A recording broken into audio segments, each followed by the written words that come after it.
Content de voir. Amen.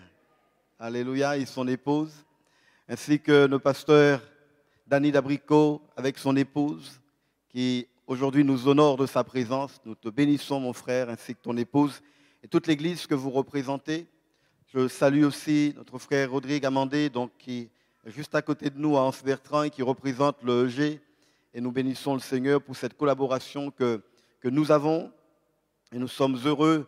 Aujourd'hui, on n'a pas envie on va pas les présenter comme invités parce qu'ils font partie de notre fédération aujourd'hui, nos partenaires, avec les représentants qui sont avec nous cet après-midi, notre frère Clancy et notre frère Franz, et ceux qui vous accompagnent. Nous vous bénissons au nom du Seigneur et sommes honorés de ce partenariat qui a été signé du 12 au 14 à l'hôtel Canela Beach, qui vous a intégré officiellement avec nous comme, je dirais, partenaires travaillant la main dans la main. Merci à vous d'être là aujourd'hui avec nous, de manière à nous honorer en ce temps de passation important donc dans la vie d'une fédération. Je bénis le Seigneur pour le pasteur Bernard Mondovi, qui a été président. Donc il a travaillé à mes côtés, j'ai travaillé à ses côtés. Nous avons appris à collaborer ensemble. Et je bénis le Seigneur pour l'homme qu'il est, avec son caractère, avec ses manières. Mais c'est un homme fidèle, c'est un homme intègre. Et je bénis le Seigneur pour cet homme ainsi que sa famille. Et bien sûr, les vice-présidents qui ont travaillé à ses côtés, le pasteur Marc Bic, ainsi que notre frère Yvon Montpierre et tout le reste de l'équipe pour le travail qui a été accompli, qui a été mené au sein donc de notre fédération. Que Dieu bénisse l'œuvre de vos mains en ce jour. Je suis reconnaissant au Seigneur pour ce qu'il nous permet de vivre. Moment d'émotion, moment de reconnaissance pour tous ceux qui ont donné de leur temps, de leur savoir-faire, de la passion, de l'amour, pour maintenir et faire avancer, non sans difficulté, les églises regroupées en fédérations. Notre fédération, pour mémoire, a pris naissance officiellement en 1975. En 2015, nous avons, je dirais, fêté nos 40 ans d'activité. Nous sommes donc arrivés à un point culminant dans la vie de notre fédération, avec la grâce de Dieu. Après 8 années d'activité du bureau exécutif, a été présenté ses coordinateurs par les différents pôles que composent notre fédération. Je parle ici des femmes, des jeunes, des hommes, de l'évangélisation, de la communication, de l'éducation, de la convention, et toutes les équipes qui ont travaillé au sein de cette fédération. Nous sommes reconnaissants. Et je tiens aujourd'hui, officiellement, je ne cesserai de le répéter, de remercier Monsieur le Président Bernard Mondovi et toute l'équipe pour son travail, pour le courage, la sagesse, la persévérance, l'esprit de collaboration qu'ils ont démontré durant ces quelques années de mandature au service de Dieu et des hommes. Je remercie aussi leurs familles, parce que derrière chaque serviteur ou servante, il y a un homme et une femme qui ont supporté, accompagné chacun de vous durant votre mandature. Aujourd'hui, le voyage continue. Une équipe cède la place à une autre pour poursuivre et concrétiser, premièrement, je dirais, une vision, qui est l'unité de l'esprit, une priorité. Deuxièmement, des projets, construire spirituellement et physiquement notre fédération. Troisièmement, une nouvelle organisation que nous mettrons en place dans ce bureau et dans les différents pôles de notre fédération, de manière à déléguer et rendre responsable chacun dans son poste respectable. Quatrièmement, plus de communication, plus d'échanges, que la fédération soit visible, qu'elle soit présente au niveau de toutes nos églises. Cinquièmement, donner vie et forme aux projets par ordre de priorité. Je prends aujourd'hui officiellement la fonction de président de notre fédération des églises évangéliques baptistes de la Guadeloupe. Mais avant tout, je veux remercier tous ceux et celles qui ont contribué à travailler dans ma vie, dans un domaine ou un autre, ceux qui ont donné quitus pour que je conduise la fédération. J'aimerais tout simplement souligner que dans la tâche, dans la responsabilité, il y a aussi obligation ou nécessité morale de répondre, de se porter garant de ses actions ou de celles des autres. C'est une fonction, certes, c'est une position qui donne des pouvoirs de décision, mais qui implique que l'on rende des comptes. Le président n'est jamais seul. Et nous avons vu le texte en Exode chapitre 17, Hur et Aaron. Et tous les soldats qui étaient dans cette vallée et qui combattaient contre, je dirais, l'ennemi d'Israël. Le président donc n'est jamais seul. Mais Dieu est celui qui nous guide. Dieu est celui qui nous inspire. Mais je veux reconnaître l'équipe qui a été choisie pour naviguer avec moi pendant les 4 prochaines années dans une vision qui est la mienne, une vision que j'ai déjà communiquée à l'équipe, que j'ai déjà communiquée au coordinateur, qui est de faire bouger, de donner vie à nos projets, de faire de la fédération une force qui entraîne, une force qui attire, qui sera d'impacter notre société au travers de la visibilité et de la lisibilité de la fédération, qu'elle soit visible et qu'elle soit lisible, qu'elle occupe le terrain. Nous voulons être dans ce bureau, nous voulons être au sein, je dirais, de nos coordinateurs, une locomotive qui veut entraîner chacune des églises locales comme des wagons.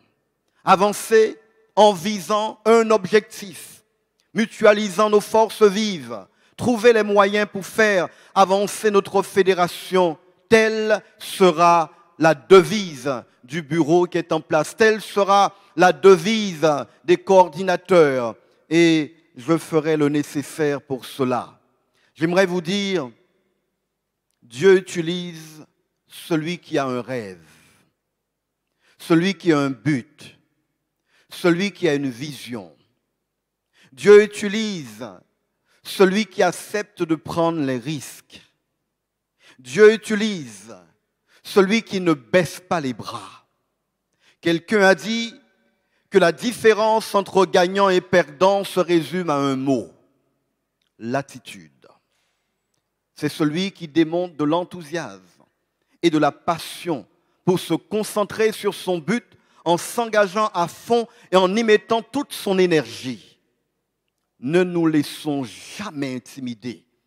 Et je le dis au nouveau bureau, je le dis aux coordinateurs, je le dis à nos églises, ne nous laissons jamais intimider par une situation soi-disant impossible.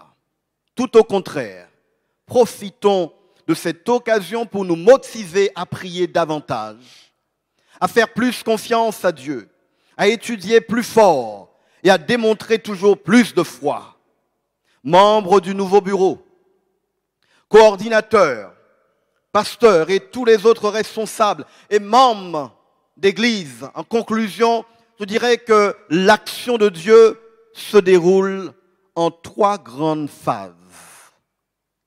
Et la première phase, pour moi, c'est ce que j'aimerais appeler impossible. L'action de Dieu se déroule en 3 grandes phases. Et la première phase, je l'appelle impossible. La deuxième phase, c'est le possible. Et la troisième phase, c'est terminé. Tout simplement. Impossible, possible, terminé. Parce qu'avec Dieu, les choses impossibles deviennent possibles. Avec Dieu, les choses qui sont possibles arrivent à un terme, elles arrivent à une fin. Les paroles de Satan sont « tu n'y arriveras pas ». Ou bien « on n'a jamais fait ça avant ». Ce sont là des mensonges qui ont objet de nous décourager et de nous dévier de notre objectif. Le problème insoluble aujourd'hui, c'est le miracle de demain. Avec Dieu, tout est possible. J'aimerais terminer sur cette note avec le texte de Paul en Galates chapitre 6, le verset 9. Ne nous lassons pas de faire le bien, car nous moissonnerons au temps convenable si nous ne nous relâchons pas. Que Dieu bénisse notre fédération, que Dieu bénisse nos pasteurs, que Dieu bénisse nos partenaires, que Dieu bénisse tous les acteurs, que Dieu bénisse toutes nos églises et que durant ces 4 prochaines années, que nous puissions voir du changement. Attachons nos ceintures, on va bouger, on va avancer, même si nos moyens sont faibles, mais ne méprise pas ces faibles moyens. C'est ce que Dieu disait à Zorobabel. Parce que Dieu est capable de renforcer ses moyens. Notre activité, notre position, notre devise sera dans la lignée de ce qui a été dit par le pasteur Bic. Moïse sur cette montagne. Et chaque fois que les mains de Moïse étaient levées vers le ciel, ça veut dire que la force vient de Dieu, la puissance vient de Dieu. Et c'est pourquoi Israël était plus fort. Mais quand Moïse baissait les bras, l'ennemi prenait le dessus. Alors je répète, je dirais pour nous, ce texte de Galates 6:9, ne nous lassons pas de faire le bien, car nous moissonnerons au temps convenable si nous ne nous relâchons pas. Et Paul dira en 1 Corinthiens chapitre 15, nul travail n'est vain dans le Seigneur. Que Dieu nous bénisse et que Dieu bénisse cette nouvelle équipe. Et je vous invite à vous maintenir dans la prière pour la fédération, pour l'équipe que nous sommes. Vous savez, je le disais, derrière chaque membre du bureau, chaque coordinateur, il y a une famille. Derrière moi, il y a aussi une famille. J'aimerais aussi la présenter. Mon épouse avec mes filles. Est-ce qu'elles sont là? Est-ce qu'elles peuvent venir? Je suis encore quoi avec des réunions tardives. Et le plus souvent, je n'habitiez pas vraiment. Je n'habitiez pas vraiment, mais je ne vraiment quand même.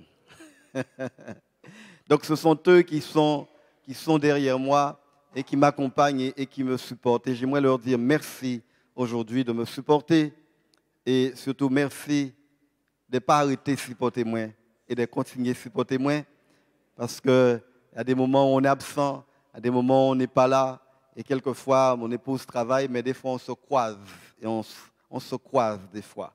D'accord? Les capacités en dormi, là on rentré, il a dormi. Donc quelquefois on se croise. Mais méfiez-vous, nous croyons nous quand même. En tout cas, je vous bénis au nom du Seigneur et merci d'être là. Amen.